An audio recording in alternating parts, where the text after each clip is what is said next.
and Johns Hopkins University in Baltimore.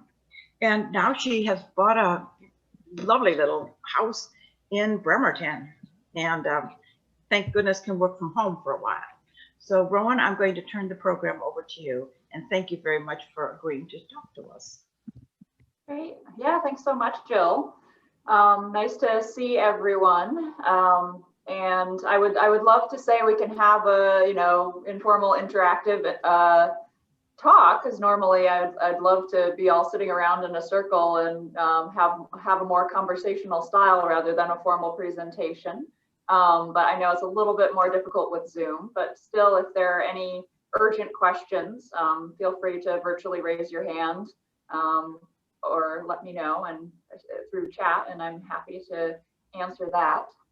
So I will go ahead and put this up, and just bear with me for a second here as I start screen sharing.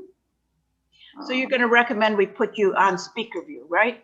Yeah, so for those of you who aren't as familiar with Zoom, if you go to the upper right, there's an option to view in different ways what's presented on screen. If you want to see only my screen rather than everyone's faces in minute form, then you can click on that and go to speaker view, and then I'll show up in a large form, and then you'll be able to see my presentation a little bit better as well. So I'm going to have to, Jill, I'm afraid you'll have to allow me to share my screen. I'm sorry that I didn't do that. No worries. Before. I'm going to say make host. There we go. That works. Is that good? Do you want to change the host? Well, then I might not be it, but that's okay. That's okay. I might not be host after this. I'm happy to be hostess as well. Okay, go. Hostess with the mostest. Okay, good. All righty. So I am going to go ahead and share my screen and then go into presentation mode. There we go. So everyone should be seeing just this slide. Is that right? Yes. Great. Perfect. I'm glad. I'm always happy when Zoom cooperates. So yeah, today I'm been invited to talk a little bit about climate change. Of course, climate change is a massive topic, so I had to decide a little bit what of the massive topic we should focus on. So since I'm speaking and I get to choose whatever I want, I went with some of the climate change misconceptions that I hear pretty frequently, and might be of interest to others as well. And some of those are just misconceptions that I find either really interesting or are personal pet peeves of mine. So I'm afraid you'll also get some of my personal climate change pet peeves in this presentation as well. For those of you, as just a quick side note, who might be interested in what's happening in the background of the slide here, these are called climate stripes. It's one of my favorite types of visuals for showing long-term temperature trends for climate change. And you can actually go online and find your own personal climate stripes for the last 150 years in a number of different areas. So if you go online and look for Warming Stripes Project, you can find the warming stripes for a particular area that might be of interest. I'm also getting a tiny bit of feedback, so if you could just make sure that you're muted during the presentation, I'd appreciate that as well. But I'll go ahead and give you a little bit more information about me. As Jill said, my name is Rowan Braybrook, and I'm a recent transplant to Bremerton. I recently bought just over on Bloomington Ave in West Bremerton. But previous to my current job, I'm currently working as a forestry educator and doing outreach and research work in the Pacific Northwest.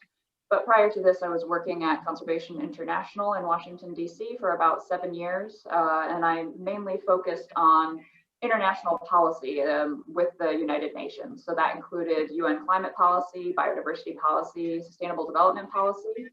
And I also worked with a number of individual countries on national level implementation of that policy. So that included some work with Costa Rica, with Kenya, Uganda, Rwanda, Also, while I was in DC, I was the national board president for an organization called Eco Women, which focuses on women in the environmental field in the United States. And I'm now working as director of programs at Northwest Natural Resource Group, as Jill mentioned. And for that, focus on trees, because trees are great for climate reasons and other reasons as well. So I always have to start with a caveat. Like, I know many things about climate, but it is an infinite pool of knowledge. So I know many things, but I do not know everything. And I would also say, don't trust anyone who says they know everything about climate, because they don't. It's just good life advice, really. Just don't, if anyone says that they know everything about something, they probably don't. So it's a good life advice in general, I think. So I'm not going to go too in depth about what exactly is climate change. I'm guessing a lot of people are coming with at least some knowledge of what climate change is, how it happens, and some basic knowledge of climate change. So I'm not going to go too in depth with that. I did want to share at least one kind of basic graph that you've probably seen before. You've probably seen this chart. It's called the hockey stick. Sometimes it is shown in relation to temperatures over time, and sometimes, as with here, it's shown with carbon dioxide levels. Oh, I see. And I'm getting also still a tiny bit of feedback. So again, for folks, if you could mute yourself. Actually, I think I can even go in and mute people, which is a fancy fun thing that I can do when I am. There we go. I think I may have muted someone, and apologies, but just wanted to make sure no one's getting too much feedback. So with the hockey stick, this is often used to show both temperature and atmospheric gases.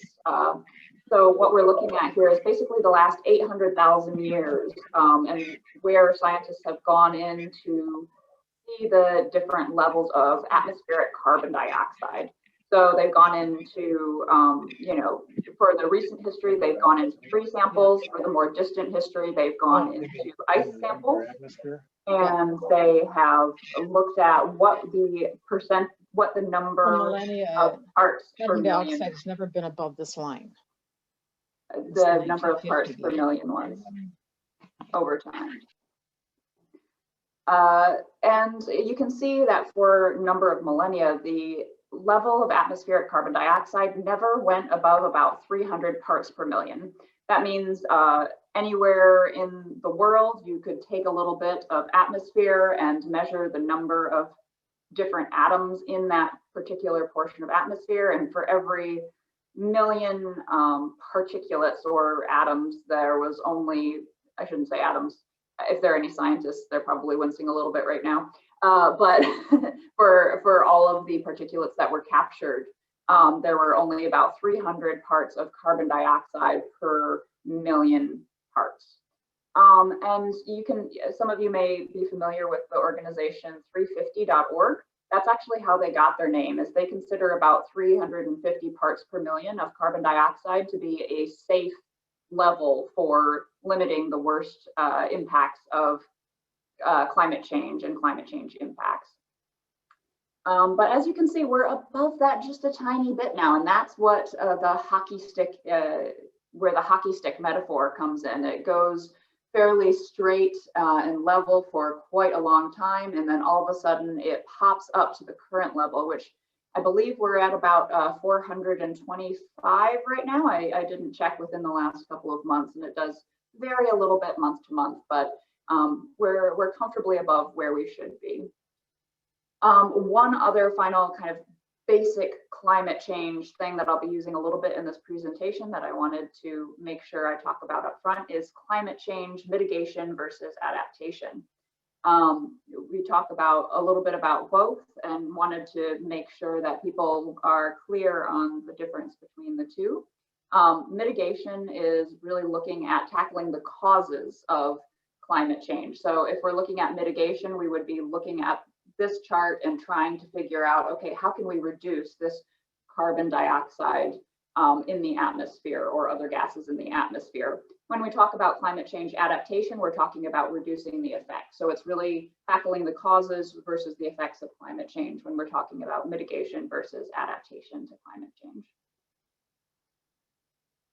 So going into a little bit more of the fun aspect of the talk that's a little bit less graph oriented, the misconceptions around climate change. You know, it's a big topic, it's a pretty political topic. It looks different in a lot of different sectors. So there's always a lot of misinformation floating around about climate change. And these are some of the more common climate change that misconceptions that I have seen. So some of those misconceptions are, oh, climate change is just caused by carbon dioxide. So, you know, as long as we address the carbon dioxide, we'll take care of everything. Climate change scientists are alarmists. It's not going to be as bad as they say, or, you know, there's nothing that we can really do, or international cooperation doesn't work, or I'll just address my own carbon footprint and, you know, I'll take that personal responsibility. Maybe some people, you've heard them say, oh, we should really just push population control. There are just too many humans. And if there are fewer humans, then there will be less emissions. If we just switch to solar, that'll take care of a lot of things. Or if we have a big tech breakthrough with solar or other types of energy, that'll take care of everything. You know, once we get to that tech tipping point, we'll be able to address things. Maybe you've heard people say, oh, it's all or nothing. And if we can't really solve the full issue, then why even bother? Because we already have all of these impacts that are going to be affecting us in the next couple of decades. Or maybe people think, like, if people just really understood climate change, then they'd take action. We just need to make people understand climate change. And then of course, everyone will feel the impacts. A lot of these are, you know, they have some basis in reality, some basis in fact, but there might be something about them that's a little off, and a couple of them are just wrong. So we'll address those kind of one by one as well. I'm just going through to mute one or two people. Pardon me. So we're going to go through in this presentation and do a little bit of debunking of a lot of these. And I hate to be, you know, be the Debbie Downer but kind of in the opposite way, where we are going to be the, I guess, the Debbie scientist, I suppose.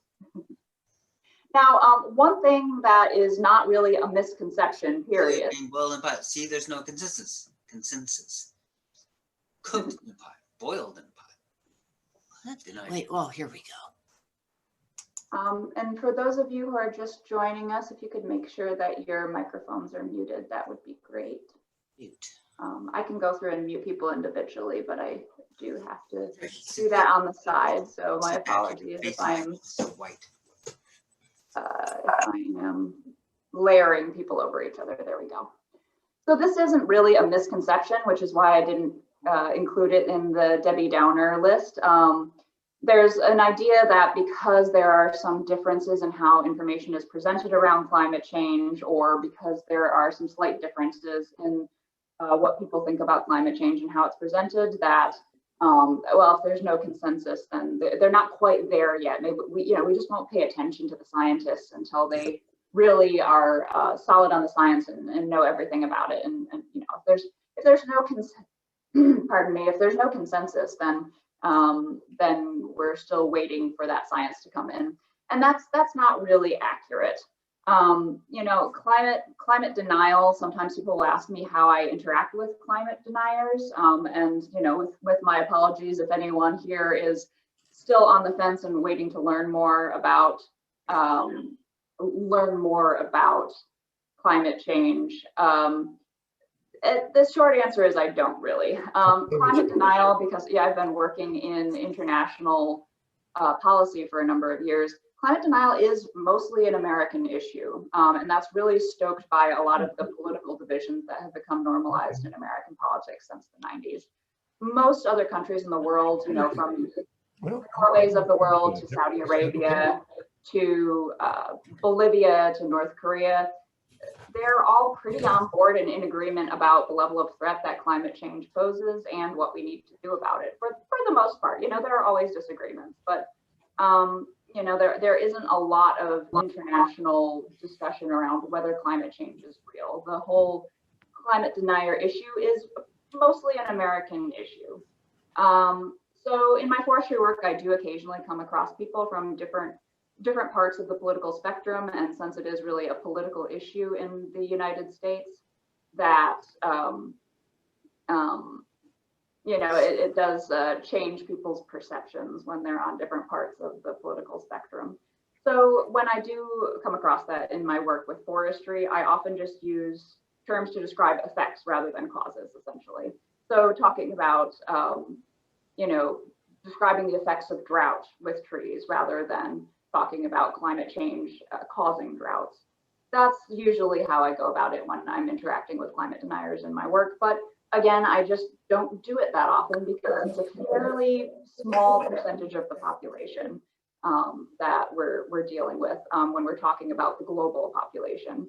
It's definitely an issue in the United States, and one that has really prevented us in becoming more of a leader on the international stage around with climate and climate policy. But it is fairly, I would say uniquely, but notably an American issue around climate denying. So let's go into some of the misconceptions. Most people have heard of carbon dioxide causing global warming and causing climate change, but carbon dioxide is one of several gases that causes climate change. And each of those gases have different impacts and last for different amounts of time in the atmosphere once they're released from whatever process causes them. Of course, when you're dealing with a lot of different types of gases, it can be a little confusing to deal with. So you'll often see this CO2e, and that is carbon dioxide equivalent. And that looks at the different gases and describes how much carbon dioxide would have the equivalent global warming impact. So it's kind of a way to compare apples to apples in both presentations and also in projections, climate change projections. So what does that look like? So, you know, when you're dealing with all of these different gases, it's very difficult to compare them to each other, and you have to look at the individual gases and kind of ask yourself three main questions. One is, how much of that gas is in the atmosphere? What's the concentration? When you're taking those samples from, you know, the top of a mountain in Hawaii, how much of that gas is present when you're taking those samples? What is the parts per million of a particular gas?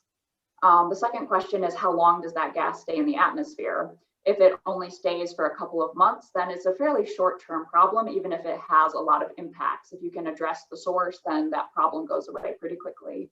But some gases last in the atmosphere for hundreds of years before they dissipate and turn into other gases.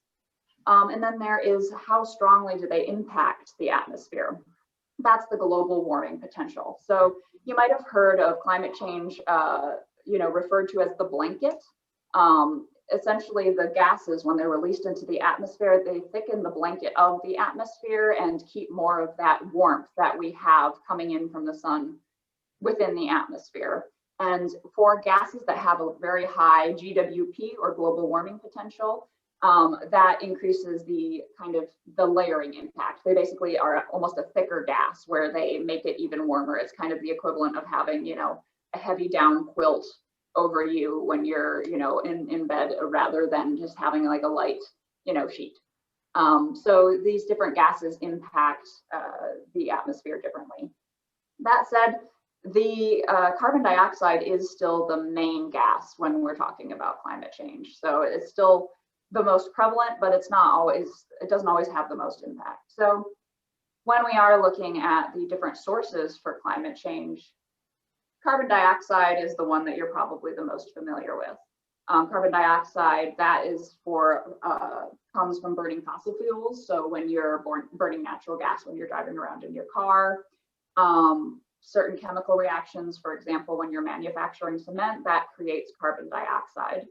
So carbon dioxide is released into the atmosphere during those transportation and heating processes often. And then it is removed from the atmosphere when it's absorbed by, for example, plants, when it's part of the biological carbon cycle. And that's why I work with trees, by the way. I enjoy the carbon sequestration. And they're very nice. They're very nice to work with in general as well. For methane, you may have heard about cow farts. Cow farts are definitely an issue when we're talking about agriculture. Methane's emitted during, it's a major emission from livestock and a lot of other agricultural practices. So a lot of ruminants, cows, sheep, for example, during their digestive process, when in order to digest grass, they release methane from both ends. So, you know, it's one of those things where if you just had one cow out in a pasture, it wouldn't be an issue. But given that there are 7 billion people around the world, and many of them do eat beef and drink milk, then it actually becomes quite an impact when you're dealing with that. For nitrous oxide, let's see, get over here and nitrous oxide. So nitrous oxide is one of those gases you might not actually have heard of. It's a little bit of a lesser gas, but it does, as you can see, have more of a global warming impact. So it warms the atmosphere a bit more. So even though there's less of it, it has more of an impact in the atmosphere. And nitrous oxide, that has a number of, you get it from a number of agricultural and industrial activities, from, you know, combustion, fossil fuels, solid waste, as well as the treatment of wastewater, which, you know, again, is one of those things. If it's something that you're just doing in your backyard, it's not too much of an issue. But when you have a lot of people around the world having the same issue in the same processes and the same release of different gases, then that really adds up quite a bit. And then finally, this tiny little section up here, 2% of fluorinated gases. That is often from refrigerants or from making aluminum, or from different types of refrigerants as well. So it's actually a very small percentage of the overall gases that are in the atmosphere, but it has, as you can see, a massive impact in the atmosphere when it comes to global warming potential. All right. I'm just going into the, there we go. So we can go to the next slide. So climate scientists. I mentioned earlier that one of the myths I was interested in debunking is climate scientists as, you know, being fear mongers. Scientists are actually very cautious about what they present and tend to be pretty conservative about data gathering. It's actually, I'm from more of the communications angle of climate. So it's always one of my ongoing frustrations with my beloved scientists, who I appreciate deeply, but still cannot have a true or false statement for the life of them often. So if you're discussing with climate scientists around particular aspects of climate science, that's often talking about potential level of certainty, percentages, likelihoods, maybe, possibly, which of course on a communication side makes it sound like they're uncertain about whether climate change exists or what the impacts are going to be. And certainly there is, you know, a lot of diversity in terms of what climate scientists know and the level of certainty where they know it. But when we're talking about climate science as a whole, we have about the same level of certainty for human-caused climate change as with the fact that smoking causes lung cancer, and actually higher. So I think right now there's about a 97% level of consensus among scientists that smoking causes lung cancer. Over the last couple of years, it's about a 99% level of agreement and consensus among climate scientists that humans cause climate change through different human-caused processes. And on the international level, there's something called the IPCC report. That's the Intergovernmental Panel on Climate Change. It's associated with the United Nations. And that is basically the international gold standard report for information. It tends to be pretty cautious, and there's also a time lag in the data that they report. So it takes years upon years to get all of the different countries of the world to track data, to centralize it, analyze it, process it, put it through the rigorous process at the UN. So the IPCC report, when it comes out, it's extremely thorough, but it's also essentially tends to be on the conservative side, because it is climate scientists from all over the world, not just the Western world, not just the developed world, but all over the world that are doing this analysis and peer review of the information that's presented in these reports. So it is very thorough, but it's also, I wouldn't, I certainly wouldn't call it necessarily cutting edge science. It's the gold standard, but it's also very, very solid gold standards. So it's, not necessarily the cutting edge science of what happened last year. It's kind of the last decade of consensus from international scientists.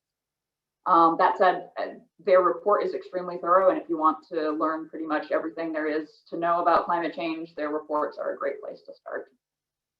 So that said, a lot of folks in the climate arena know that they need to be positive and talk about the solutions in order to encourage action. Climate change is a massive issue, and it can be a bit paralyzing for individuals to hear about the massive cause and effect, because there's always this question of what can I as an individual do.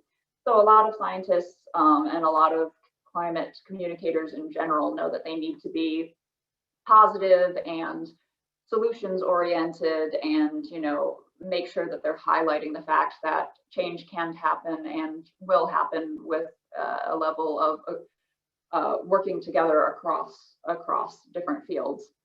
That said, never ask a climate scientist what they think about the future after they've had a few drinks, because they will tell you.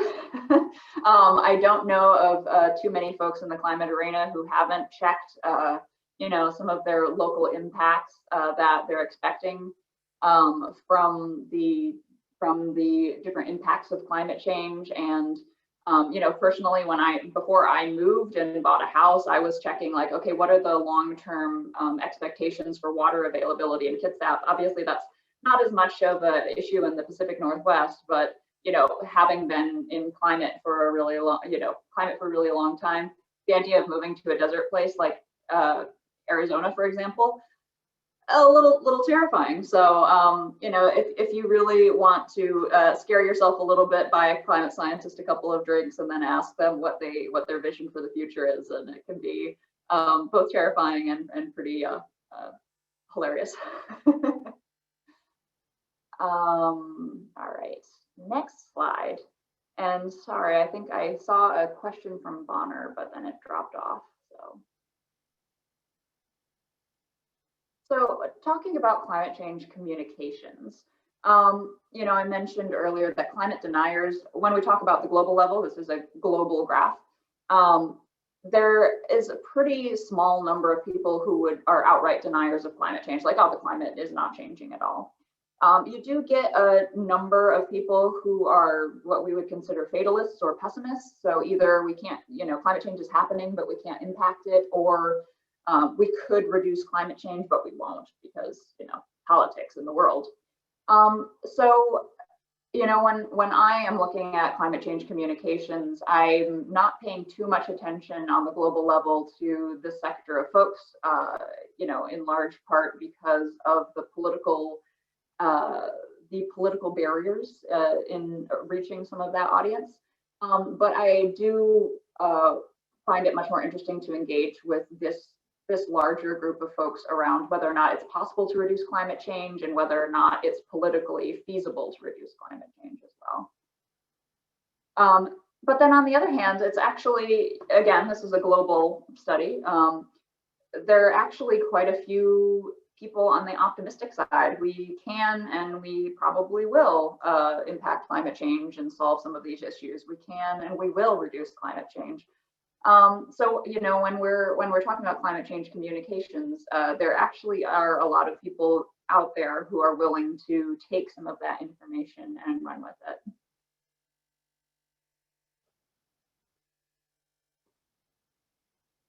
So when you do have the pessimists, on the other hand, okay, you have this idea of there's nothing we can do though. Like, yeah, maybe the climate's changing, but it's such a big process and politics gets in the way. There's nothing that we can do.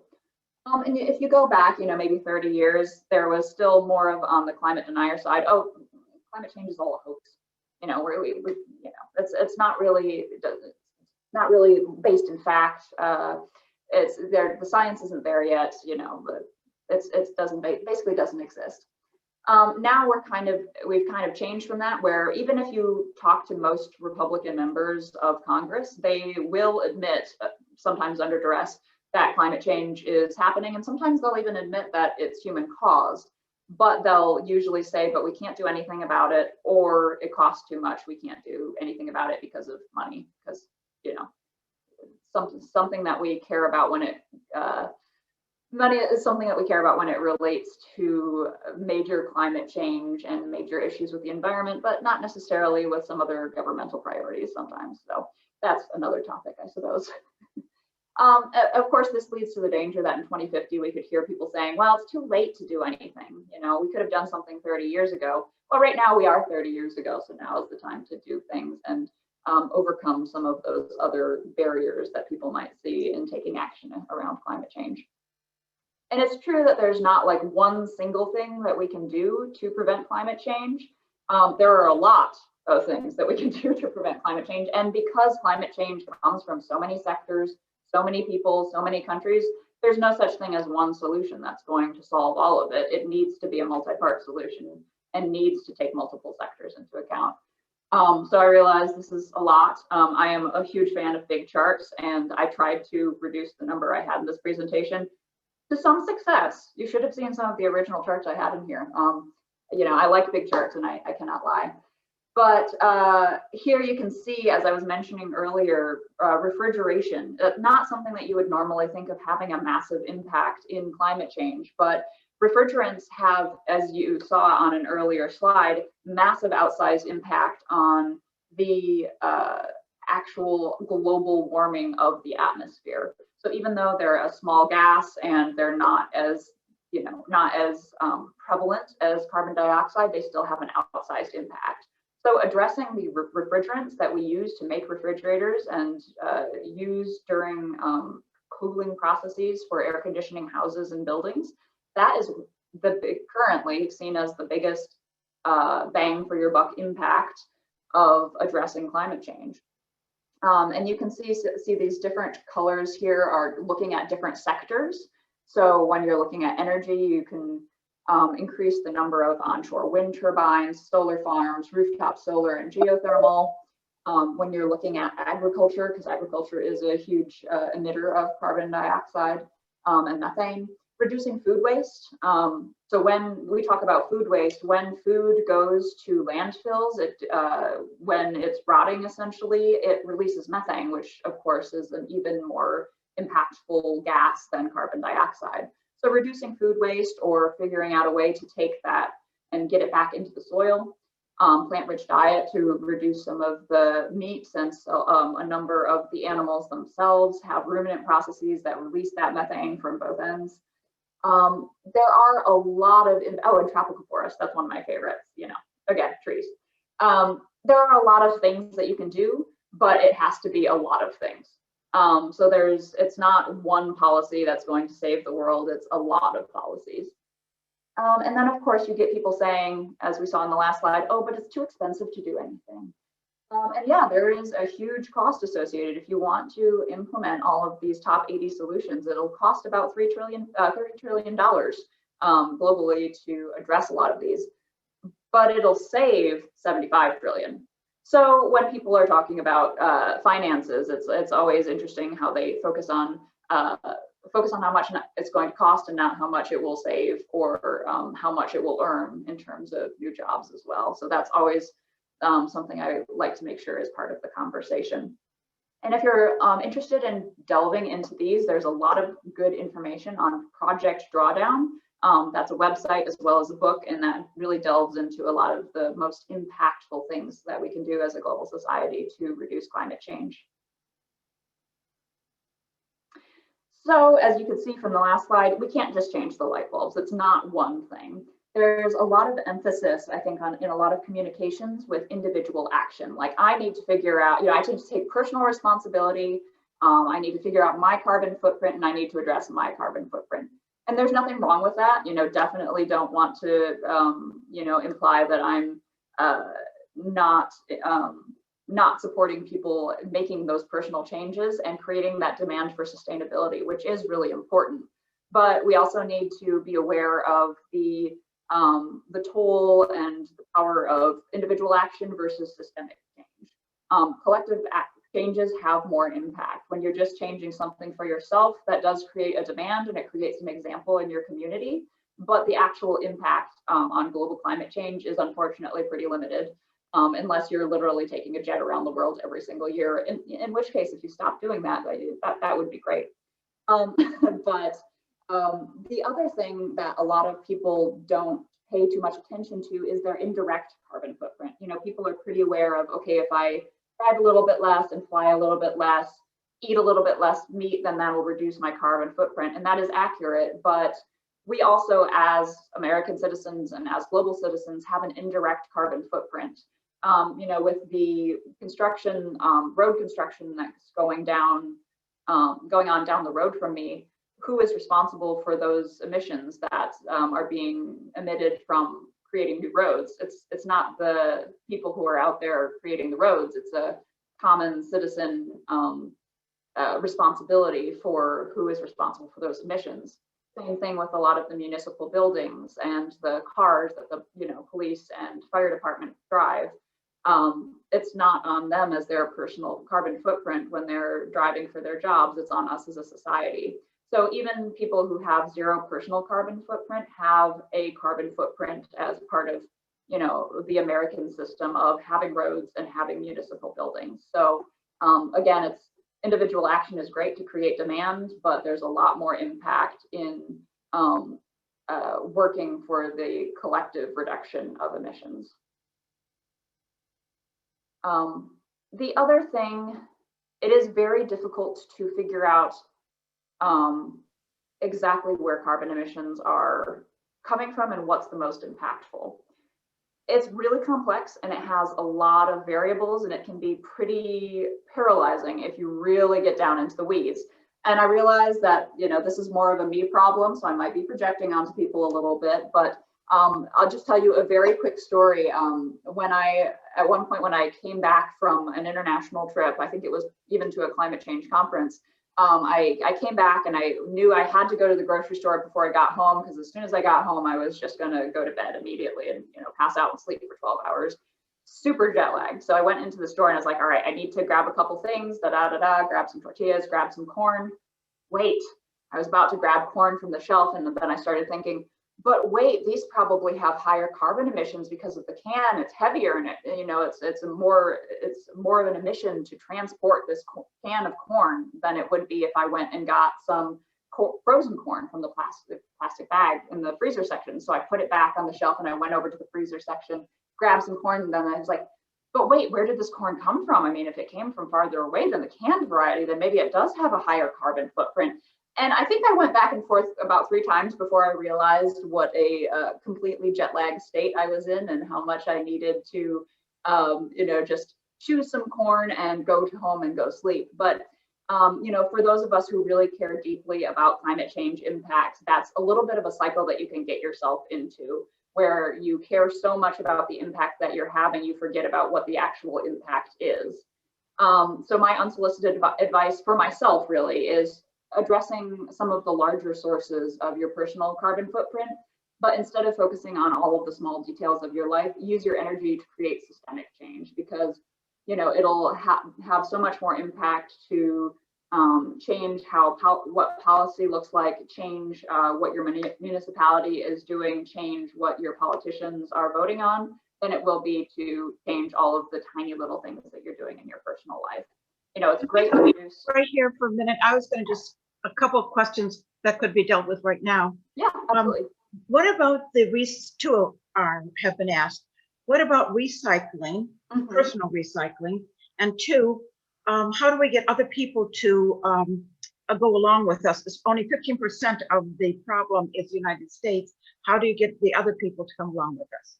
Yeah, so I am going to have a slide in a little bit about the Paris Climate Agreement, so that'll probably be a better question to address then. The recycling question is a good one.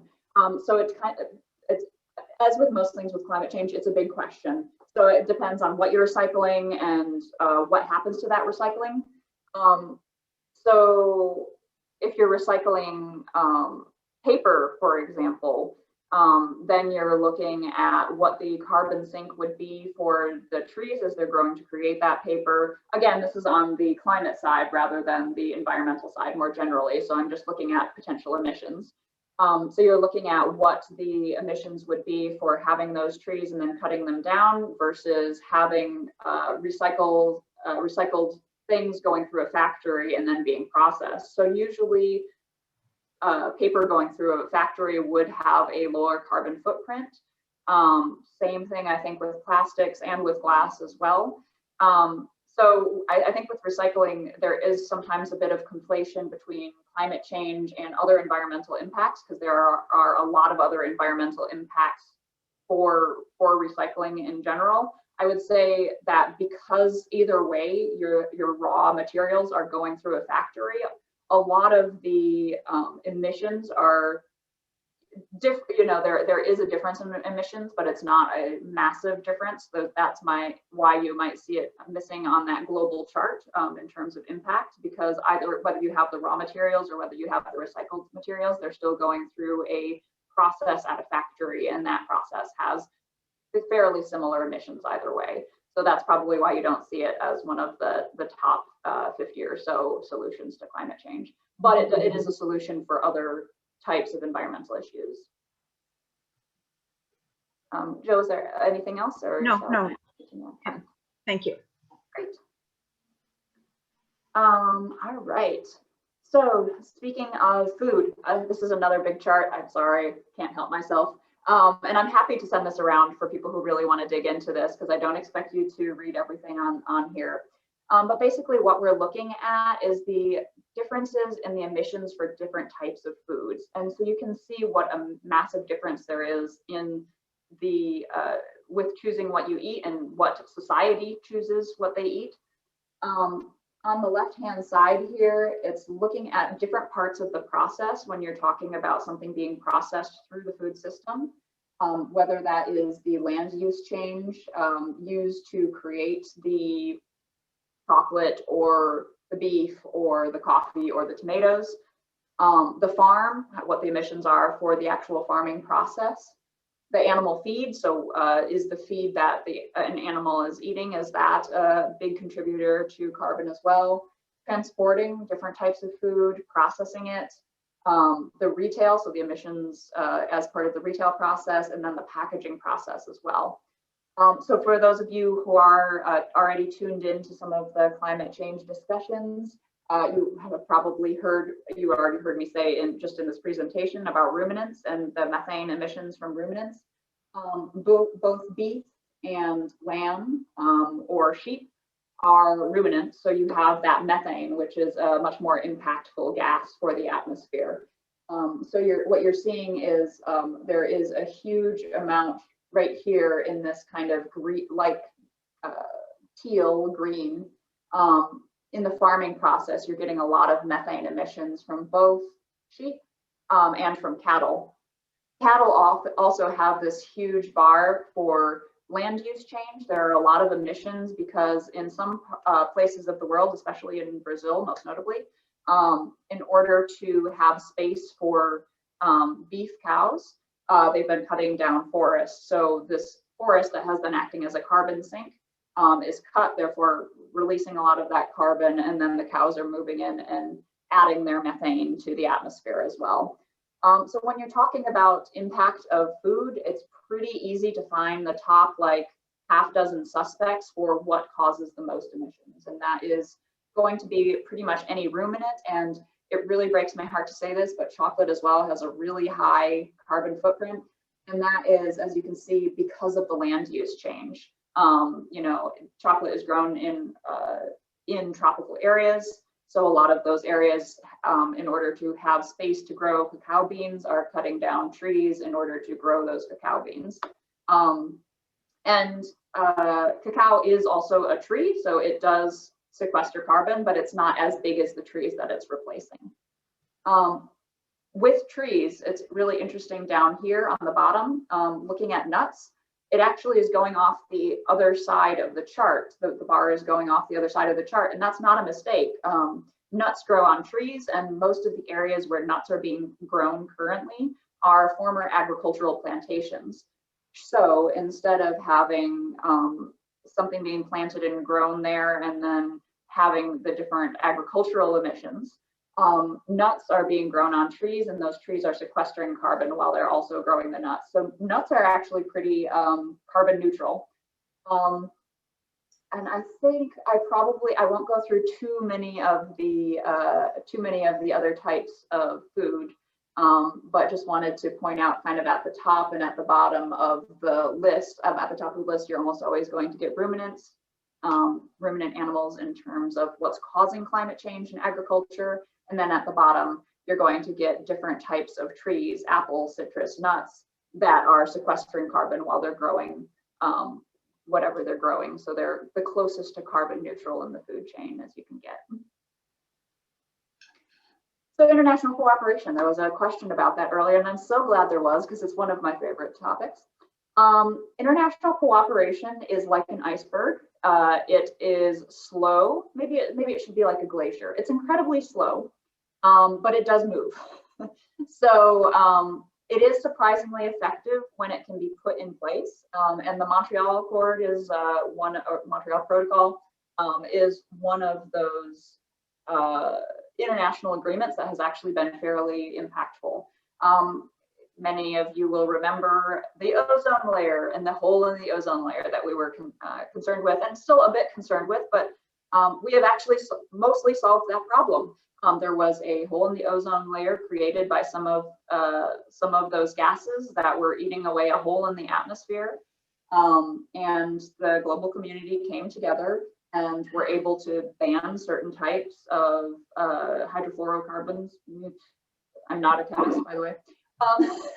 And address those, replace them with different refrigerants, get rid of some of those aerosol cans, and we're able to have a global solution to that issue that was a global issue.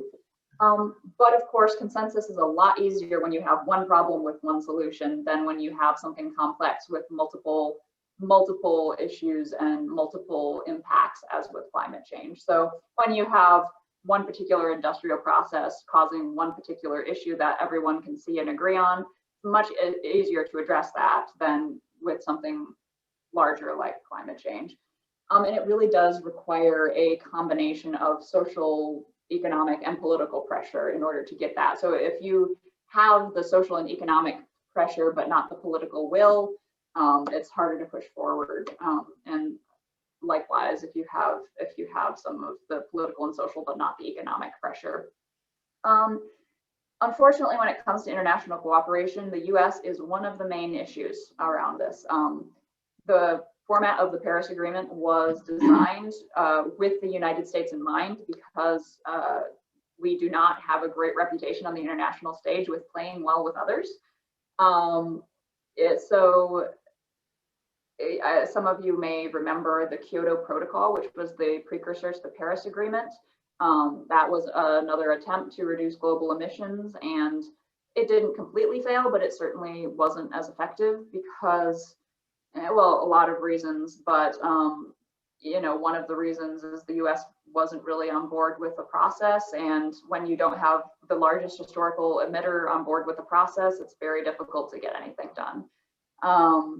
So yeah, in international policy, it's I was mostly working with other countries and not with the US, in part because it is a very difficult political process to overcome. But speaking of the Paris Agreement, we'll always have Paris? Question mark.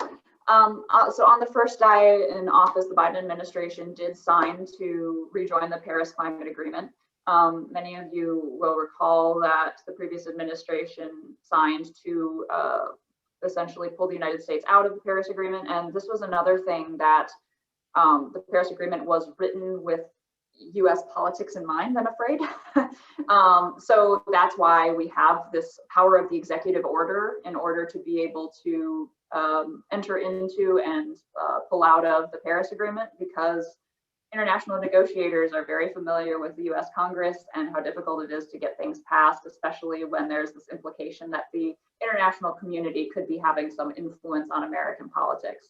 So the signing process was specifically meant to be by executive order so that the United States could sign during the Obama administration.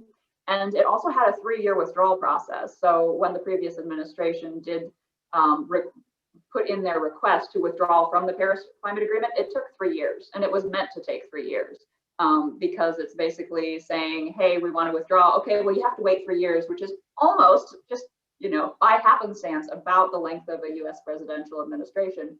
And then it's an almost instant re-entry process where you can re-sign and within 30 days, you're back in the agreement.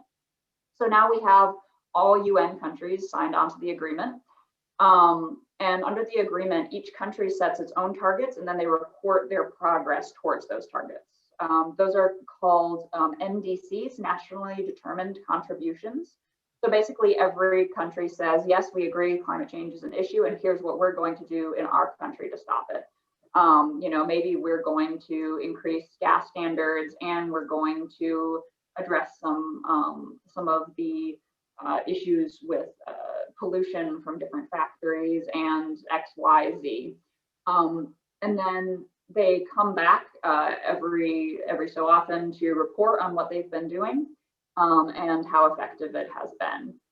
The only binding requirements as part of this process are that countries report on their progress on a regular schedule, and that once they reach a target, they can't go back up to past that target.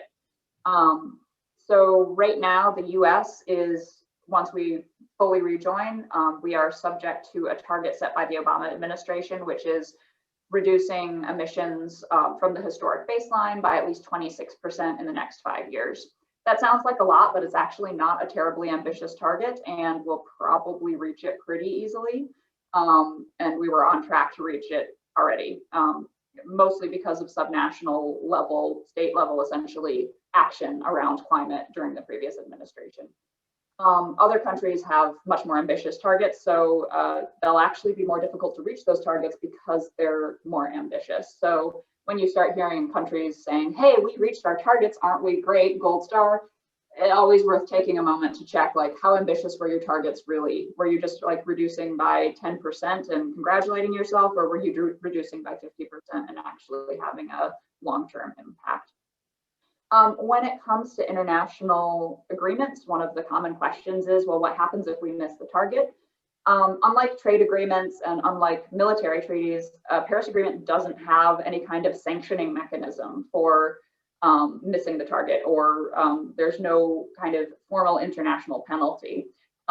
Again, pretty hard to get countries to agree on, hey, if you don't hit your climate change targets, the military from Australia is going to come in and shake their fingers at you. It's a hard sell, especially when it comes to climate policy and other types of policy like that. So the penalty is basically shame. And some individual countries could unilaterally also decide, hey, we're not going to have this particular trade with you, other country, until you get back to your climate, your publicly declared climate agreements. So it's binding, but it doesn't have a sanctioning mechanism, and the penalty for not hitting those targets is basically international shame. So for better or for worse, it's how international policy works. All right, so again, charts. Global warming scenarios, where are we and where could we have been and where could we be? If we didn't have, when we're talking about the Paris Agreement, we sometimes talk about those 2 degrees or 1.5 degrees targets.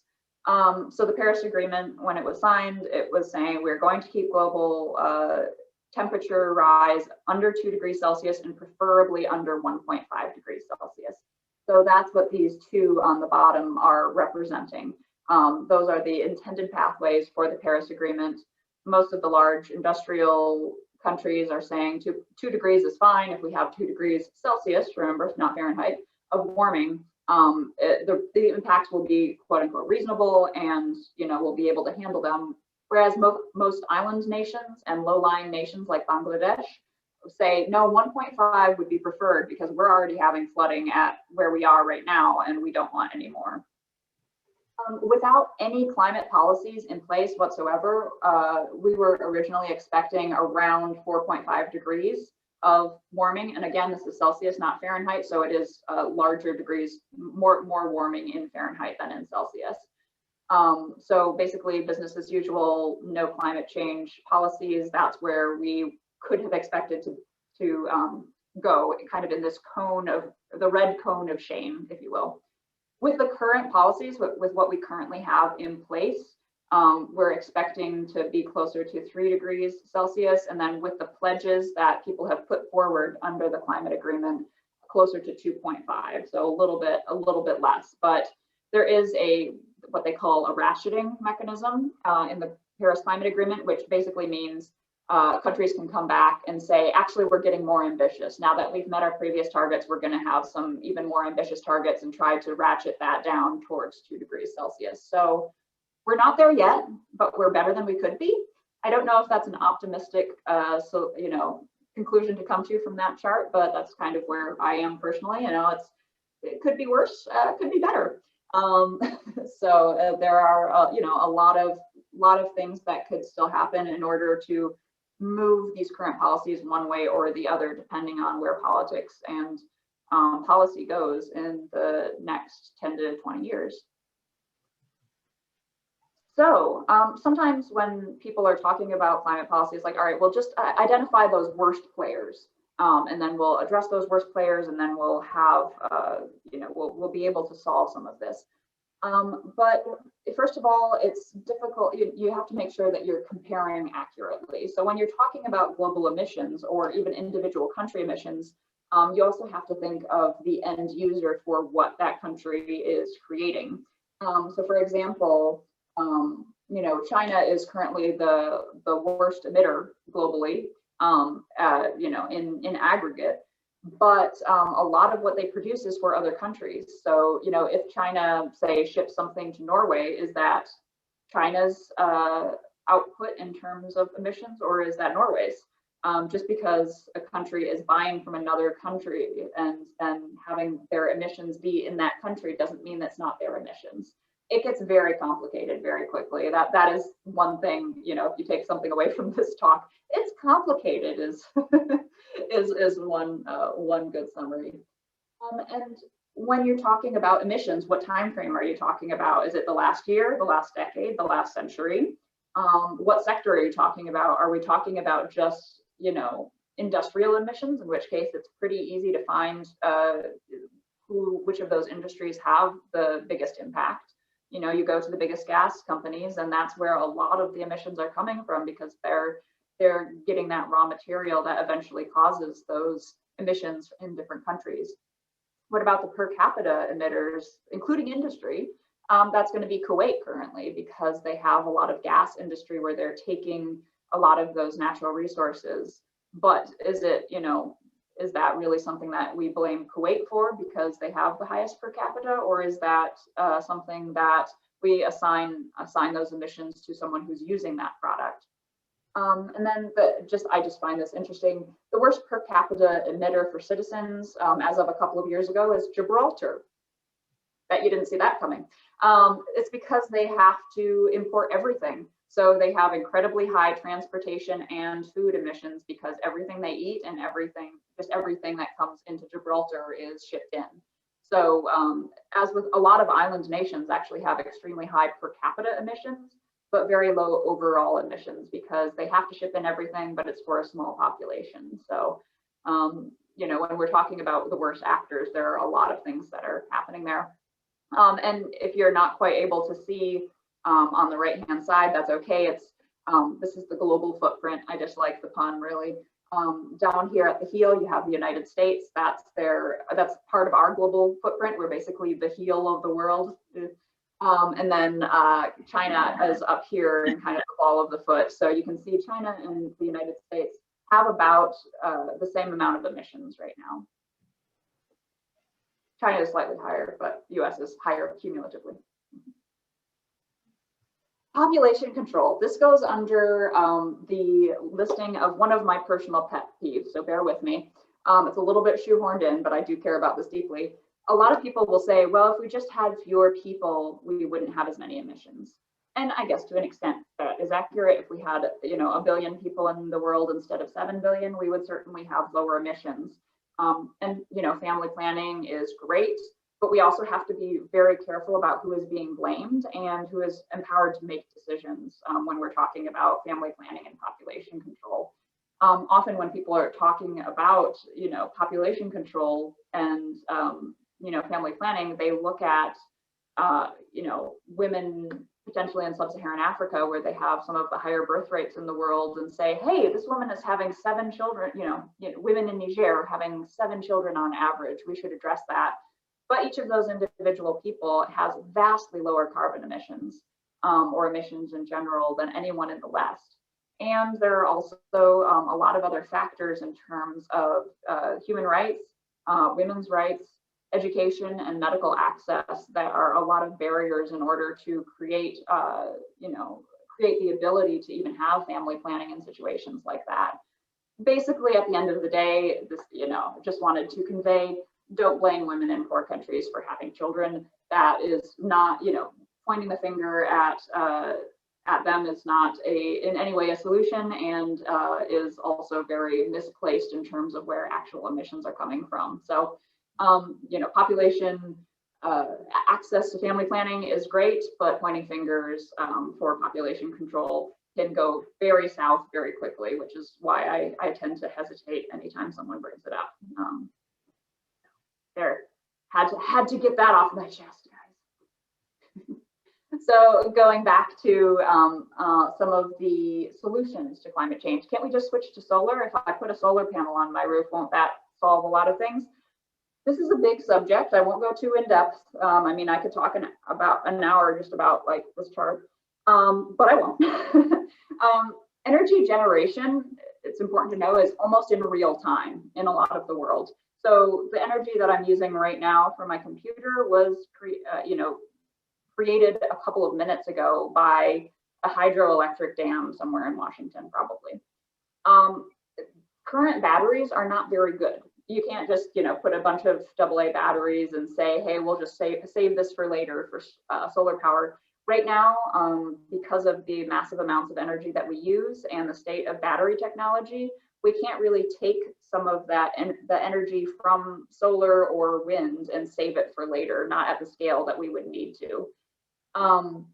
So when we're talking about energy, we have these peaks where we have, you can see here, solar is generated in the middle of the day, but that is where we actually have a little bit of a dip sometimes in actual energy demand. People don't need as much energy in the middle of the day because they aren't heating their homes quite as much, at least in non-pandemic times. They're also, they have daylight, so they're not switching on lights. They're often not driving in the middle of the day. So, you know, in terms of electric cars. So basically when energy is created from a lot of renewables, it doesn't quite match when people have demand for it. And because we don't have very good battery technology right now, you know, we can't really save that energy for later. We have to have a reliable base load, so something like nuclear or coal or like big hydroelectric dams, in order to address the continuous demands that we have, and then a lot of different energy options to be responsive when there are demands on the system. Washington State, for those who are calling in from Washington, is a lot better than most states with renewables. We have a lot of hydro and a lot of nuclear. But big hydro, you know, has concerns as well, and I'm sure, as all of you know, nuclear does as well. So even with low carbon sources of renewable energy, there are a lot of environmental and social concerns with what those impacts could be. So it is possible, you know, certainly possible to switch to a more modern grid that's more flexible, but it's a huge undertaking. It's basically like recreating the entire interstate highway system. in the United States in order to get to the kind of responsive energy grid that we would need in order to have mostly renewables. And we're just not there right now. So, you know, solar can help at small scales, but at large scales and at large scale demand, it can be pretty difficult to get there. You know, we're just unfortunately not quite there yet. And just as one other thing, right now for large scale energy to have a large scale renewable energy mix, you really need to have either nuclear or big hydro as part of it if you're looking to have renewables and a reliable source of energy. Even, you know, Costa Rica right now is kind of the poster child for good reason, for good energy and good climate policy, but even they are mostly hydroelectric, big hydro, big dams. So sure, they do have wind and solar and geothermal, but most of their energy is coming from those big hydroelectric dams that have some other environmental issues. Still, you know, from my perspective, miles obviously better than coal or natural gas. But there's no such thing as a perfect energy. Everything still has a footprint related to it. That's not to say that we shouldn't switch to a more modern grid. It's just saying that it's going to take a while. So just wanted to make sure I'm clear on that. We should still have solar. But you know, we talk about these tech breakthroughs, like, oh, we just have to put a bunch of solar panels on everything and that will solve everything. Humans love a tech breakthrough, and a lot of optimists really love those tech breakthroughs. Like, oh, we'll just have this big tech breakthrough on solar. That'll solve everything. Great, we'll get to where we need to go. But in reality, because this is a multi-source problem, it also has to be a multi-solution problem. You're not going to get any one thing that solves the issue. It's always going to be a multi-pronged approach, and you're always going to have to look at different sectors in order to address everything. But I mean, let's talk about geoengineering. This is a really fascinating topic. Geoengineering is a really big term. And often when we think about geoengineering, we're thinking like, oh, we're going to spray some random particles up in the atmosphere and it's going to cause global cooling, but then it's going to get out of hand and we're going to have the end times and there are going to be zombies and all of those dystopian nightmare movies are going to be real. Some geoengineering is like that. But some geoengineering is not going to cause dystopian nightmares. Technically, planting trees is a type of geoengineering, and one that I'm very fond of because I work with trees. There are like three main types of geoengineering. One is to remove gases from the atmosphere, to take some of those carbon dioxide and methane molecules and remove them and maybe throw them underground, in my very technical analysis of how that happens. Some is reflecting sunlight away, so basically creating some kind of mirroring effect, especially up in the upper atmosphere, to reflect some of that sunlight away. That's where a lot of those dystopian nightmares can come in if you talk to people who are really scared about what that could look like. And then some geoengineering is creating infrastructure to address the impact. So that would be a kind of adaptation geoengineering where you're adapting to the effects of climate change rather than preventing it in the first place. But the science with a lot of geoengineering, again, painting with a broad brush, it's pretty theoretical. It's not very well tested. It's pretty risky, not very easy to scale in a lot of cases, doesn't address the root causes. It's really addressing a lot of the impacts. And there's this kind of false promise of salvation, like you can continue doing whatever you want and we'll put this technology in place and it will solve it. But then of course, if that technology goes away, you're much worse than when you started. So as you can probably read between the lines, I'm not a huge fan, but there are some types of geoengineering that have been tested, especially with planting trees. And you know, by all means, it's something that we should continue to invest in, especially in terms of carbon capture, but it doesn't solve the problem. It's addressing the effects for the most part, not actually solving the problem.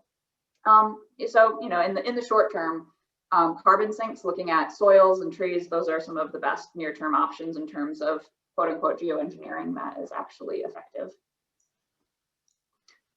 So this all or nothing thinking that I mentioned earlier, there, you come across people who say, yeah, I heard the world's going to end in 12 years anyway, and 3 billion people are going to die, and only cockroaches are going to be alive in the year 2100. If we don't switch all to renewable energy in the next 12 years, we might as well build a bunker and stock it with some of that canned corn that has a high carbon footprint from when it's being transported, and then stock up on ammo, and that's the only solution I can think of. Not accurate. 2 degrees is seen as a tipping point where that's where if we do have a global warming beyond 2 degrees Celsius, that is where we see a lot of those issues getting a lot worse.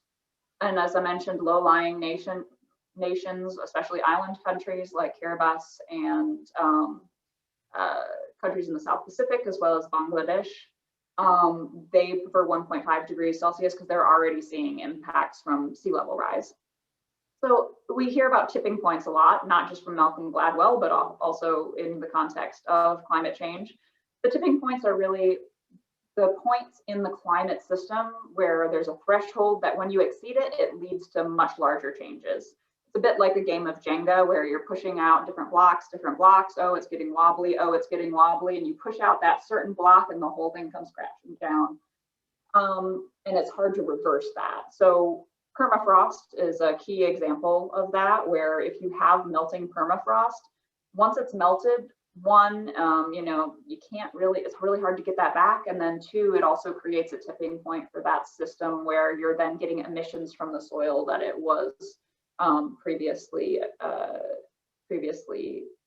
in being frozen. And then, we were talking about feedback loops as well. Feedback loops, they're processes that can either amplify or diminish the impact of climate. So if you have a positive feedback, that's something that increases warming, and then a negative feedback is some kind of feedback that reduces the initial warming. Rowan, I'm going to interrupt you at this point, just a minute, because we're, I don't know how many more slides you have, but I think many people are going to stay to the end. So, but I wanted to ask some of the questions, leave it here right now, and so the people could get their questions answered. Yeah, absolutely. One of them is, well, first of all, where are these slides going to be posted? People want to know how they can get these slides. Yeah, I'm happy to share them, whichever way is easiest to get them out to people. I don't know if that's easiest through the Candle or. Okay, so one, they could contact me or you if they have your address, and that's in the any of the directories that Tanisha can give you. And I think if either one of us, we will send you the PPT access, the PowerPoint, correct? That's what you mean. Then when you said the US baseline, was that the 2005 baseline, or was that something else? I forget whether it was 2005 or 1990. I should know that off the top of my head, but I don't. But essentially, it was a date in history where we decided that is what we're going to consider as our baseline emissions. And then that's, when we say we're reducing emissions, that's what we're using as the beginning point of what we're reducing against. Mm-hmm. Another person said, is Germany a good model? So are they doing better than we are? Yes. I mean, they definitely are. They have been really good at modernizing their energy infrastructure. They actually have a lot of solar, which is interesting given at what a high of, they live at quite a high latitude, of course, as does a lot of the US. So the fact that they have a lot of solar and it's functional is really great. They are more city focused, which is something that it makes it a bit easier for them to transition, because cities per person are able to have lower carbon emissions because you can have really efficient transport. In general, though, yes, as an industrialized nation, Germany is doing much better in terms of modernizing its energy and transportation grids in particular. And then the final one for now is, have you ever heard of solutionary rail? And then I'm going to say, you can answer that in just a minute, but I'm going to say, this is longer than usual because we've been just longer. So anybody who wants to go, we will not take offense. If you, yes, I won't be hungry, offended. you could go off eat I something. think I have about 4 more slides, so it shouldn't take too Okay. much longer. And but so anybody who wants to stick along, it's going to be just a few more minutes actually. So okay, take it, Rowan. Sure. And then just before I switch off this slide, one of the feedback loops that I wanted to mention, that's it's a very kind of niche term, but it's important in climate, is the albedo effect, which is often used in reference to ice. You're all familiar with this effect, even if you don't know it personally. When you're walking around in the summer and you step on something that's black, it's a lot hotter than if you're stepping on something that's white. That's basically what it's talking about. So, for example, when you have a lot of icebergs, the icebergs reflect a lot of the heat and a lot of the sunlight back into the atmosphere. But if you have those icebergs melt and you have the darker water underneath, that tends to absorb heat instead. So it's really capturing that heat and holding on to it rather than releasing it. So that creates a feedback loop where the ice melts, you have less white space, and then the darker space of the water underneath is then, pulling that heat and those solar rays into and using it, basically continuing to warm rather than reflecting that back into the atmosphere.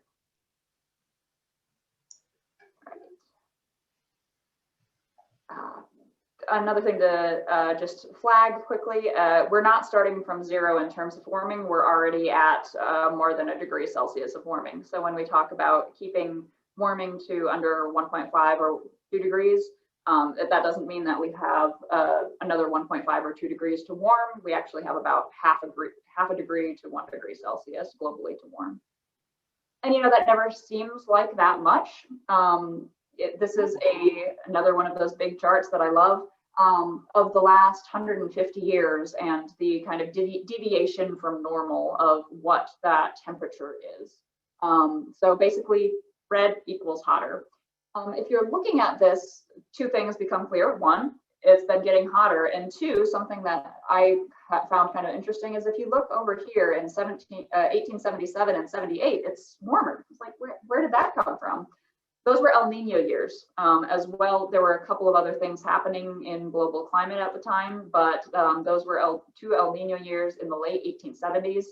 And it's a really interesting case because that was basically short-term temporary warming, and looking at the impacts of that in a non-adapted world is scary, but also really fascinating, because in the late 1870s, there were severe droughts on 3 continents.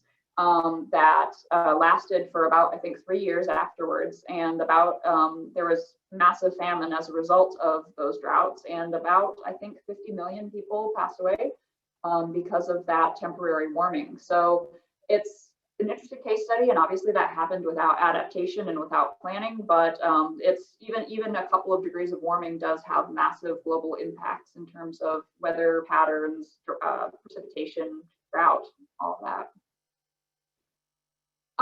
Impacts to climate change won't be felt equally across everyone, everyone in the world.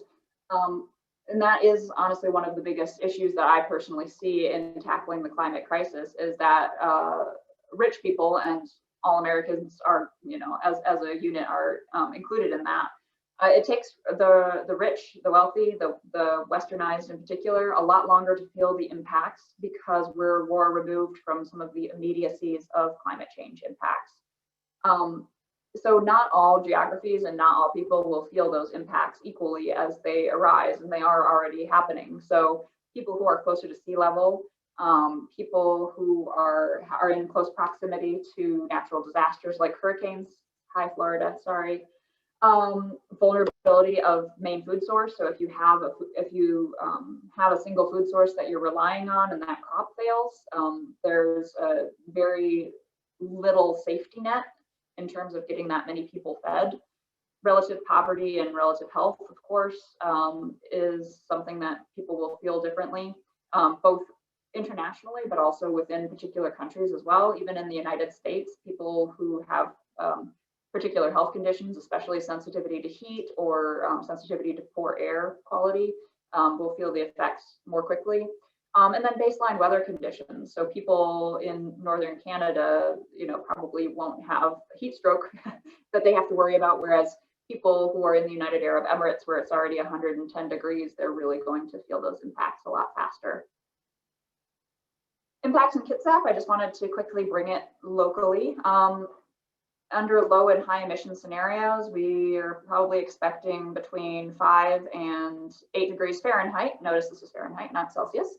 Warming by the end of the century, that's in the next 80 years. And we expect that the big precipitation events, whether that's rain, snow, whatever, will increase by either 15 or 24%. That's the current projections by the 2080s. So that's in the next 60 years. Of course, with the wildfires, we do expect an increased frequency of those. This is more of a forestry topic if people want to ask me about it, but west side fires are a lot more difficult to predict in general than east side fires. So those are pretty hard to project, but we know that there will be more of them in one way or another. Landslides and power outages are going to be likely become more frequent, and sea level rise is likely to worsen saltwater intrusion. I say this and it sounds terrible, but on average, Kitsap and Washington State are actually expecting fewer impacts than average. And we have better responses than average as well, both because of where we are climatically and with the responses of our political leaders. I do quite like Inslee. Obviously, he was the climate change presidential candidate, so I'm a fan. He does good work, I think, in the climate arena. Could do better always, but he's pretty good. So I think this is the second to last slide. If people just understood, they would take action. There's this concept out there that, if people just really understood what was happening with climate change, if they just got the gravity of it, then they would, be impelled to make that action. And unfortunately, that's not really the case. I mean, even I understand a lot about climate action. I still have a burger every once in a while. I still get on an airplane to go see my friends on the East Coast. It's both because it's hard to fully grasp that urgency, and because of the way that society is set up, there often aren't a lot of options for taking some of those options, some of those decisions with a really large scale impact. It's a really complicated problem, and it's very difficult to deal with something that's abstract enough to, it's hard to grasp that day-to-day immediacy.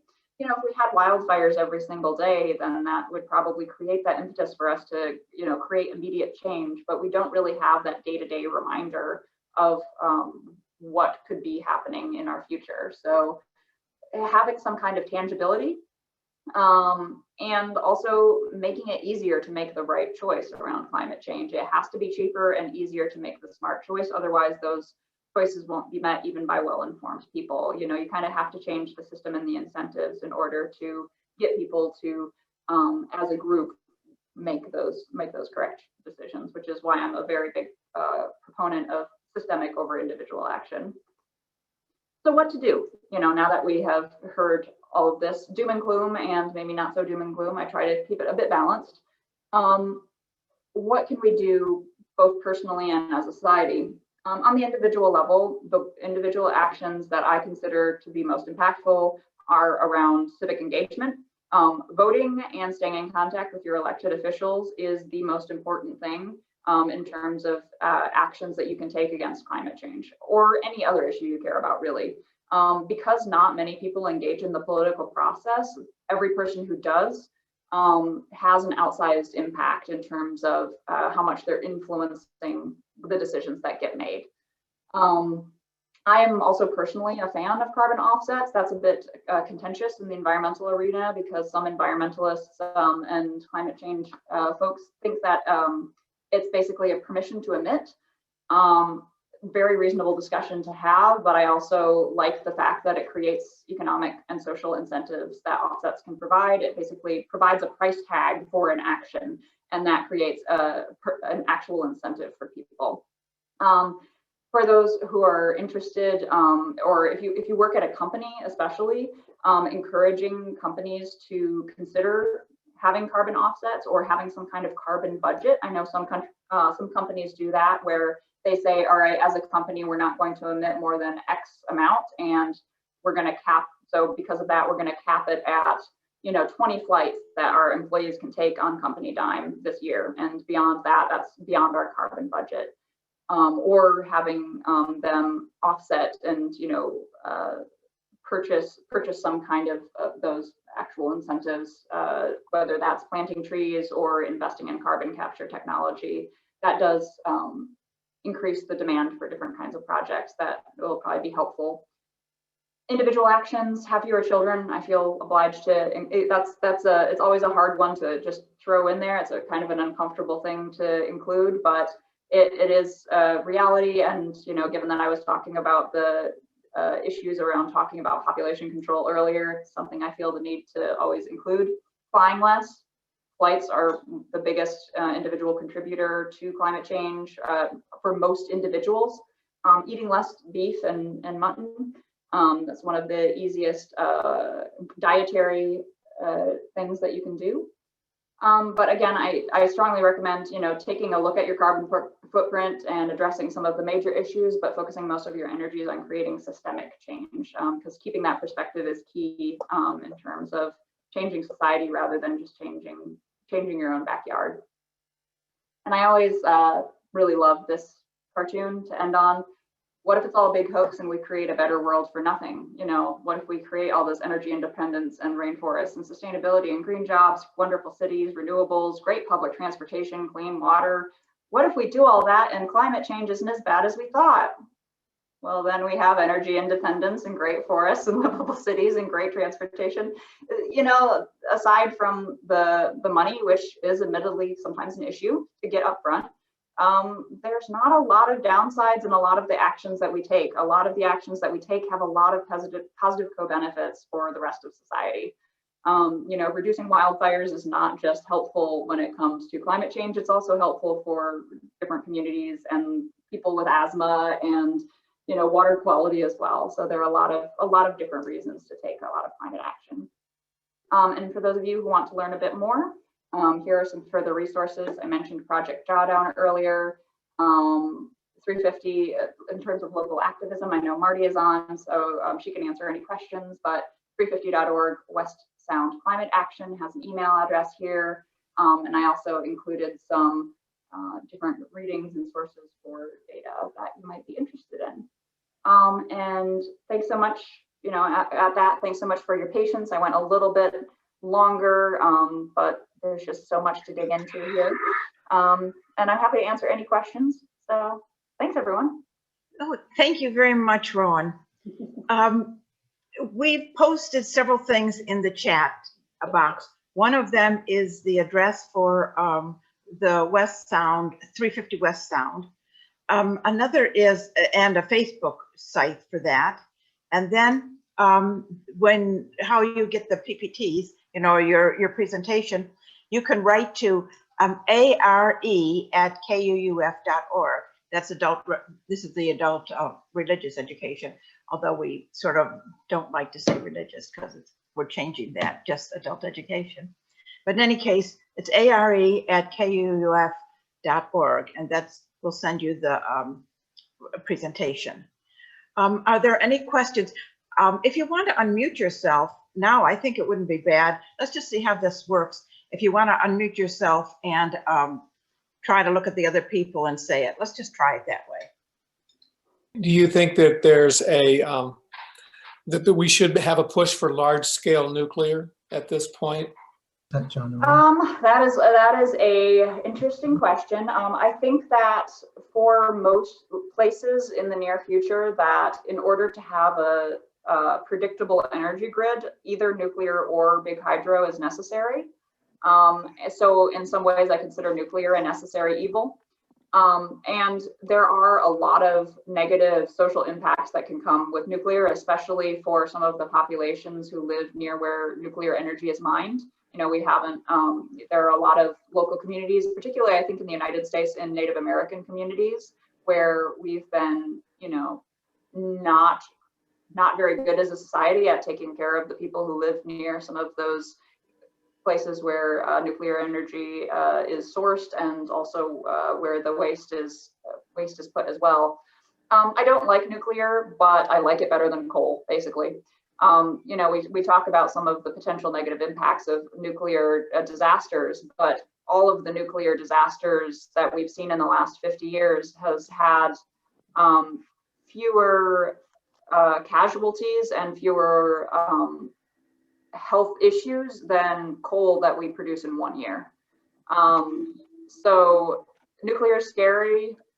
There definitely needs to be an extremely high level of oversight and long-term planning, because long-term planning is not something humans are generally great at, but with our current energy mix and absent a massive retooling of the entire energy grid, I think it's a necessary evil, because we pretty much tapped big hydro in this country.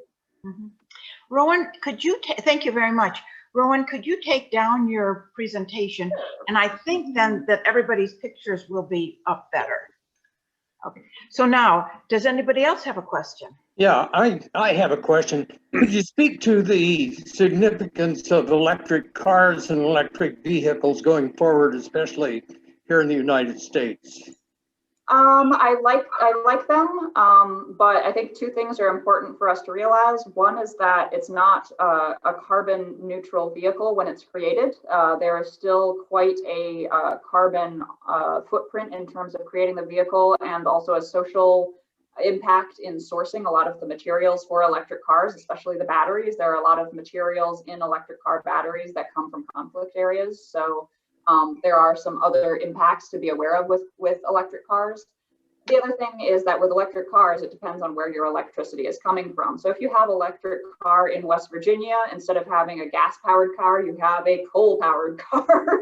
So it depends on where you're living and where your gas is coming from. I mean, I think that electric cars are the way of the future, and that eventually the energy grid will catch up. So having that demand and availability for especially electric car plug-ins, where you can have full access to them across the US, is really important. But it's still not fully carbon neutral. So always important to realize that. On that note, I was wondering about isn't there like a program you can sign up for in Washington, like a green energy source or something, where you pay a little bit more on your bill to make sure that your energy is coming from solar sources and stuff? Yeah, I'm for PSE, Puget Sound Energy has that. I know I'm signed up for that, and I mean, I think that's a good alternative to having your own solar. When I first moved in, I was like, oh, I can put solar panels on my roof, and then I looked into the cost and was like, oh, even with the tax incentives, that's more than I can afford after putting all my savings into a down payment. So I signed up for that program actually, and it's really not that much. And basically that extra tiny bit of money is going towards, it's not necessarily ensuring that your energy is sourced from green locations, because that's almost impossible for the grid to be that responsive, but it means that the equivalent of what you pay is then invested into sustainable energy startups of various types. So whether that is, creating some new wind farms or what have you, I think that is a really good way for the community to help, collectively invest in some of that. Thanks. Could you comment on what we would have to do to change the refrigeration, pie wedge? Yeah, so that is in process. That's the good news. I mean, it always takes years when it's at the UN level, but because that is a manufacturing issue, that is something that needs to be part of the basically the policies that countries are putting in place for saying, if you manufacture refrigerators in our country, then you need to adhere to this and not use this.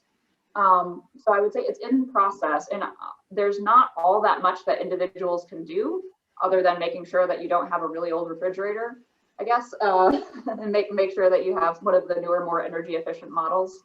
But in terms of the broad scale change that is in place, I don't know enough about the chemistry to say what type of refrigerant it's switching to, although if anyone knows that, you're welcome to chime in. But basically switching the type of refrigerant material is an active discussion at international negotiations right now. For heat in houses, like mini split ductless, that has Freon, right? versus, you know, forced air? I mean, do you have any idea what is the best heating method for houses A lot of besides insulation. geothermal or solar? Yeah, I mean, geothermal would be great. Having a really good insulation, regardless of your heat source, is the next best thing, because then you use less of whatever you're using. Because Washington is has a good renewable energy resource, electric energy, electric source for energy is not terrible in Washington state. If you have your own solar panels, that's great. But, personally, I would be hypocritical for me to say get your own solar panels, because I haven't got my own yet. But, if you have your own solar panels, you can actually sell that energy back to the energy company, back to PSC, and they'll basically pay you for it. So that is another option for people who are able to deal with the upfront cost of that. So in the grid thing, I've thought about that a lot, that, that seems like so far away that we could have a grid that could handle all the electrical things we need to do. It's definitely part of the Green New Deal. So if something like the Green New Deal, or, if they, as is often the case in politics, they can do the same thing and just relabel it, and suddenly like half the population is going to be on board. It's just like, people are very triggered by terms sometimes. On both sides of the aisle. It's not just a snowflake thing. The conservative snowflakes don't like Green New Deal anyway. So it's possible, and it's something that almost has to be done as a big national push. By the way, I think that's Rowan there on Bunny's screen. Hi, other Rowan. Oh. It's something that has to be done as a big national push, and can be done in a relatively, I hesitate to make big pronouncements, but it can be done relatively efficiently with a big upfront investment. Like I said, it was kind of the same way where we created the national highway system in the 1950s.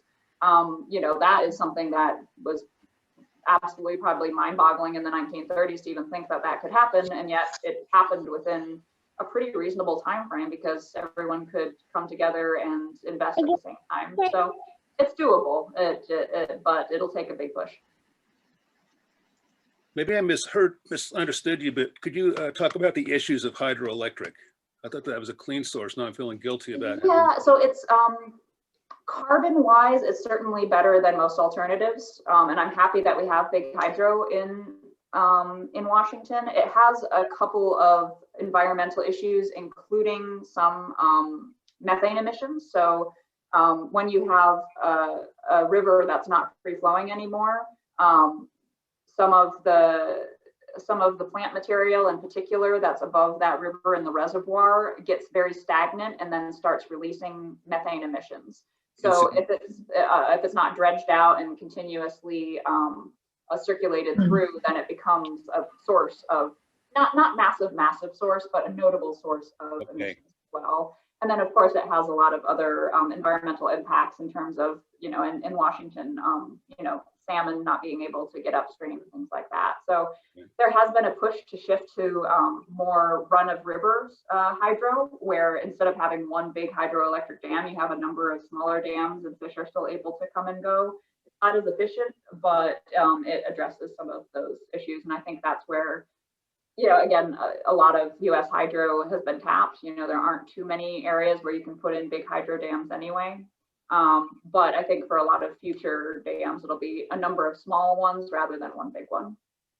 I thought one thing that you said was really interesting was keeping a difference between climate change goals and environmental care goals. I didn't know that before you said that. And it's interesting. It's especially interesting around plastics because, a couple of years ago, there was that movie that went around of a scientist pulling the straw out of a turtle's nose. And that was really like, I don't know if many people heard of that, but that was like a tipping point communications wise, and how people were talking about plastics. Like that just hit a nerve with enough people that was what was causing a lot of plastic pollution to be addressed. And, there's always overlap. There is overlap between, emissions from plastics and, climate change impacts. But there are also, different issues that need to be addressed differently as well. You know, plastics is a huge issue, but addressing plastics doesn't always address climate change emissions. Hey, Rowan, you know, they've had some issues recently in the last few years about temperatures increasing behind hydro dams. Yeah. Because of the stagnant water. You know, basically it's not free flow, and this has a fair amount of effect on the fish population, the salmon runs.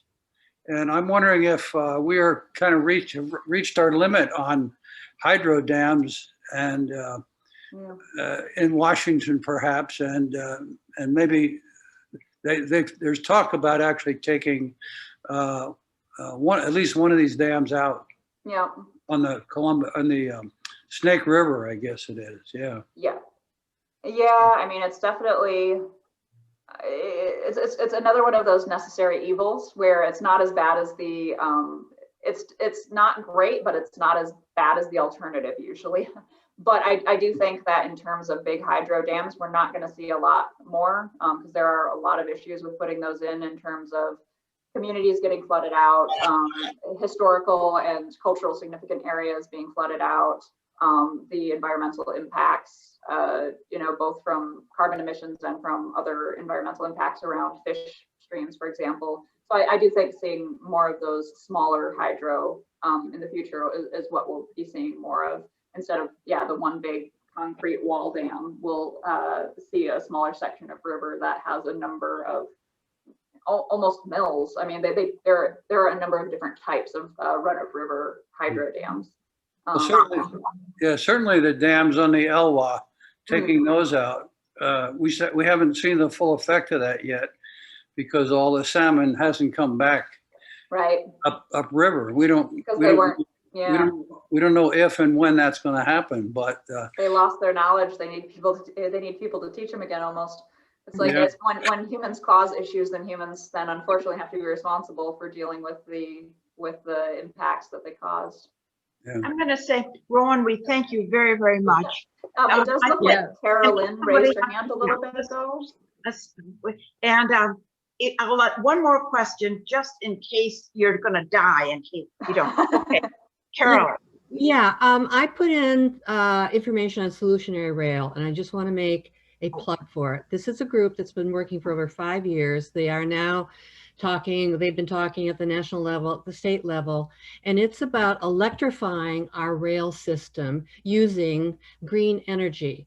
And it is not bullet train, it is fast train up to 157 miles per hour, a way to get market people, goods, and energy to market, because they can use existing rail, and we're talking about Seattle to Chicago to start out, existing rail, which can be modified at a lower cost than bullet trains, plus it can get product to market. And because it's electrified, and about, I think the number is 75% of our green energy is produced by local co-ops, it's a way, because those trains would go back and forth between large cities, those co-ops could then sell their extra green energy to market, and it could be transported on those electrical grids that are set up for the trains themselves. So that's I just like another, that's almost like another talk, I'll say. So, but let's let Rowan. No, I just want people to be aware of it, that's all. That's nice, very nice. Just, hey, before you go, how is Derek? Rowan to comment on, wait just a second. Let's Rowan comment on that last thing on I forgot what it was called. Solutionary Rail. Solutionary Rail. Do you want to comment? Well, one of the positive things is we have an Amtrak rider in the White House now. So if there is a big transportation overhaul, and Buttigieg can be part of that as well. So I think that they'll have some really good ideas and hopefully be able to implement those. Rail is great because it does have lower carbon footprint and is also a lot better for transporting goods as well as people. In the U.S., there are some issues that a lot of other countries don't have, including the fact that a lot of people are hesitant to ride the rails because they see them as inefficient. And part of that inefficiency is due to the fact that commuter rails and consumer rails are actually slowed down in favor of rail trains that are transporting goods in a lot of the You got US. it. That's the issue. They've Yes, you know, you if you go, if you're ever taking the train from Oregon to Washington, you have to be careful which train you get on, because if you grab the train from California, it's almost always going to be delayed because they had to sit somewhere for like hours waiting for all of the trains with goods to go by. So there are some of those policy issues that need to be addressed as well in order to make rail more efficient. And that's against regulation, by the way. And there was one other person that said something. So Yeah, one other I'm person. not sure who it was. I just, how's Derek Kilmer doing, in your opinion? Is he doing well representing us? Well, he's new to me as a representative. I had Jayapal previously because I was living in Seattle for a couple of years. So I'm still learning his stances on a lot of issues. Marty actually probably knows better than me. Overall, I'm pretty happy with what I've seen so far. And I think that a lot of his stances are certainly that I've seen so far are in the right place. I haven't delved too deeply into some of his specific positions, but I think in general his stances are good. Thank you again. Of course. And I'm going to close it down then. I'm going to close it down. Thank you very, very much for being here. Thank you, Thank Rowan. you so much. Thank you. That's great. Thank you so much. Thank you. I think, Rowan, you have to do it because you're the Yeah, main. I was just waiting to see if anyone had anything urgent that they wanted to share, but I can, if there's nothing else, I can go ahead and close it if that's all right with you, Jill. Thank That's you again. perfect. Thank you again.